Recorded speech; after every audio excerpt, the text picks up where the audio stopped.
어저께 토요 예배 때 저의 안대 기도를 통해 한 성도님에게 선포된 성령의 음성입니다. 때로는 다리를 저는 때가 있었고 파행된 다리로서 절단의 흔적에 어려울 때가 많이 있었습니다. 많은 세월과 수년간 내 다리는 절고 절어 힘들고 모진 세월을 지나왔습니다. 나는 저는 다리를 이끌고 주를 따랐기에 내 마음엔 슬픔이 많았고 어려움이 많았고 고통이 많았습니다. 내 가슴은 멍들었고 멍들었는데 저는 자가 주를 따르는데 대한 어려움 때문이었나이다. 성한 데가 없고 바른 데가 없는 자가 주를 따르기가 얼마나 어려운지 이제 내가 알았나이다. 온전하지 않는 자가 주를 따르기에 얼마나 어려운지 이제 내가 알게 되었나이다. 나는 지금도 다리가 접니다. 나는 지금도 다리는 짓누르고 접니다. 하지만 나는 주님을 따르렵니다. 나는 저는 다리를 가지고 주께 나옵니다. 내 마음에 사악함이 있다 할지라도 고침받을 것이 너무나 많아 괴로운 가운데 있다 할지라도 나는 이 다리로 주께 나올 것입니다. 나는 내 영적인 운명과 그 운명에 따라 사는 것들에 굴하지 않을 것이고 물러서지 않을 것이고 그 기준을 따를 것입니다. 하늘의 면류관을 내게 씌워 주옵소서. 과정이 어렵고 힘들어도 따르게 하옵소서. 나도 천국에 들어가게 하옵소서. 당신의 얼굴을 보게 하옵소서. 나도 주의 사랑을 깨닫게 하옵소서. 말씀의 은혜를 통해서 변화가 일어나게 하옵소서. 말씀으로 나의 삶의 괴리감 때문에 고통하는 때가 많지만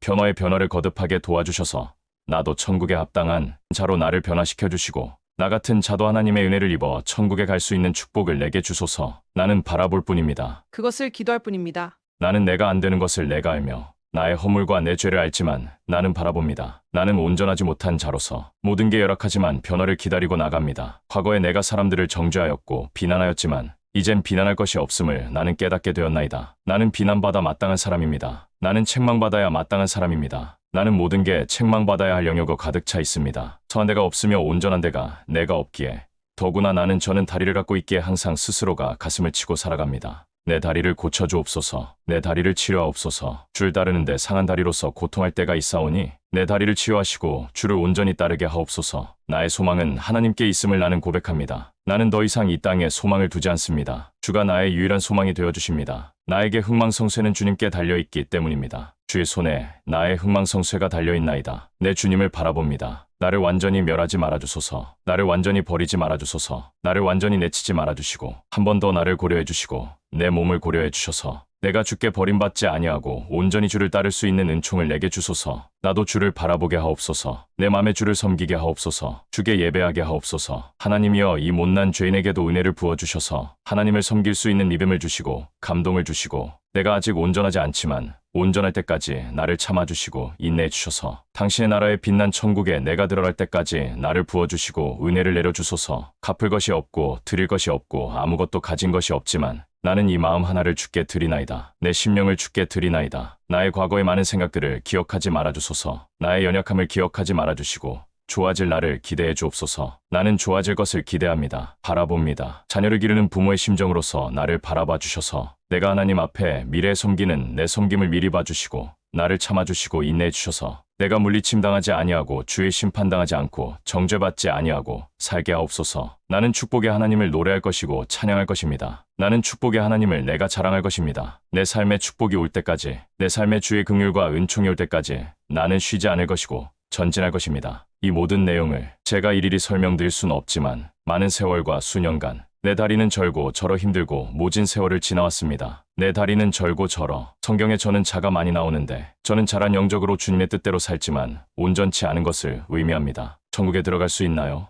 No. 사무엘하 5장 6절 7절 왕과 그의 부하들이 예루살렘으로 가서 그 땅 주민 여부스 사람을 치려하매 그 사람들이 다윗에게 이르되 내가 결코 이리로 들어오지 못하리라. 맹인과 저는 자라도 너를 물리치리라 하니 그들 생각에는 다윗이 이리로 들어오지 못하리라 함이나 다윗이 시온 산성을 빼앗았으니 이는 다윗 성이더라. 여부스 사람. 이스라엘의 7족속 중에 여부스 족속이 존재했는데 이 여부스 족속을 다윗이 멸하는 장면입니다. 다윗에게 이르되 내가 결코 이리로 들어오지 못하리라. 그들은 과거에 역사적으로 있던 족속이지만 영적으로 우리 안에 있는 여부스와 같은 귀신들을 의미하며 그 귀신들이 우리가 자신들을 쫓아낼 수 없다고 말하는 것입니다. 맹인과 저는 자라도 여부스 귀신들이 일으키는 영적인 질병 중에 우리를 눈멀게 하거나 절개하는 영적 질병을 줄 수 있다는 것입니다. 다윗이 시온산성을 빼앗았으니 시온산성은 영생을 의미하며 영생을 쟁취한 것을 의미합니다. 이는 다윗성이라. 구약성경에서 성이라는 영적인 의미는 구원을 의미하는데 다윗성은 영생을 의미하고 이제 다윗은 영생의 대표성을 띠는 대명사로 사용됩니다. 우리가 구원을 받고 천국 가는 길에 놓여 있다 하더라도 다윗처럼 시온산성을 빼앗지 못하면 천국에 들어갈 수 없는데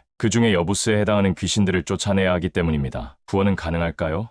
Yes. 마태복음 11장 5절 6절 메인이 보며 못 걷는 사람이 걸으며 나병한 자가 깨끗함을 받으며 못 듣는 자가 들으며 죽은 자가 살아나며 가난한 자에게 복음이 전파된다 하라. 누구든지 나로 말미암아 실족하지 아니하는 자는 복이 있도다 하시니라. 맹인, 소경은 자신의 죄를 깨닫지 못하는 중환자들을 의미합니다. 못 걷는 사람. 못 걷는 사람은 두 종류가 있는데 중풍병자 곧 말씀대로 순종이 안 되는 중환자를 의미하며 안진뱅이 하나님의 예배에 처소에 갈 수 없는 중환자를 의미합니다. 나병환자, 문둥병자로서 죄를 씻지 못하는 회개가 되지 않는 중환자를 의미합니다. 못 듣는 자, 벙어리, 귀벙어리로서 하나님의 말씀을 깨닫지 못하는 중환자를 의미합니다. 죽은 자, 위의 5대 영적인 중환자들은 결국 하나님과 끄터져 그 영이 죽게 됩니다. 가난한 자, 아무리 중환자라 해도 실제로 그 영이 죽어 하나님과 끊어졌다 해도 영의 가난함으로 하나님의 진리의 말씀을 사모하며 하나님을 찾는 자라면 복음이 전파, 복음 곧 예수님의 은혜로 치료받고 구원 안으로 들어올 수 있는 것입니다. 실족하지 아니하는 자, 위의 영적인 5대 중환자 및 그 영이 죽은 자가 예수님 또는 예수님이 역사하는 참교회로 나아오지 못하면 실족, 곧 구원 상실 또는 지옥 확정이라는 하나님과 영구적인 끊어짐에서 벗어날 수 없는 것입니다. 그러므로 저는